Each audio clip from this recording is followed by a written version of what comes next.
le conflit qui existe aujourd'hui et les négociations qui sont en cours, nous tenons quand même à rappeler à l'opinion publique dans quel contexte cela se déroule.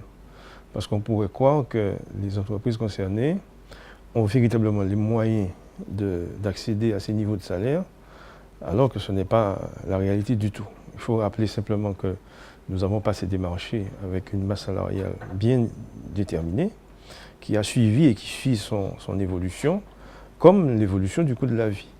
Aujourd'hui, ce qu'on nous demande, ça n'a rien à voir. Nous sommes dans un cadre et un contexte économique particulièrement difficile.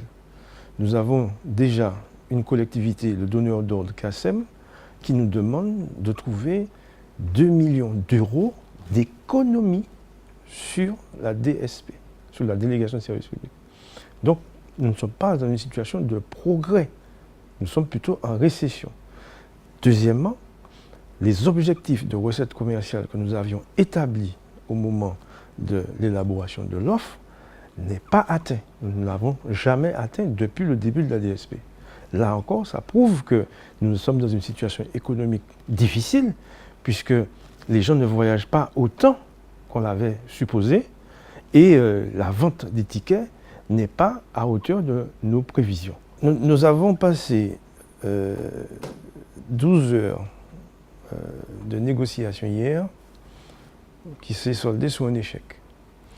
L'échec vient du fait que les négociations ont varié tout au long de la journée. Le syndicat a annoncé d'abord qu'il souhaitait simplement une évaluation de salaire. Ensuite, il a dit « moi je veux à travail égal, salaire égal ».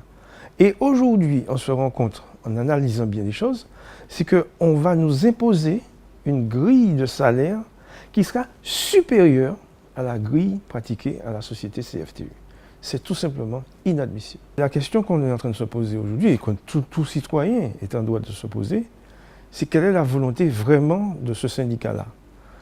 Pour notre part, nous pensons qu'il veut provoquer la mort certaine des entreprises sous-traitantes et co-traitantes qui travaillent dans le réseau Mosaïque.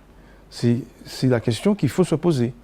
Parce que quand on regarde le tel écart qui est demandé avec l'intransigeance due aux manifestations, aux invectives et à la tension qui a régné, et un syndicat qui négocie de façon unilatérale, 8 points de revendication qui ne nous concernaient pas du tout. Tous ces points ont été réglés. Un point de revendication, les salaires, sous lequel il n'a fait aucune concession.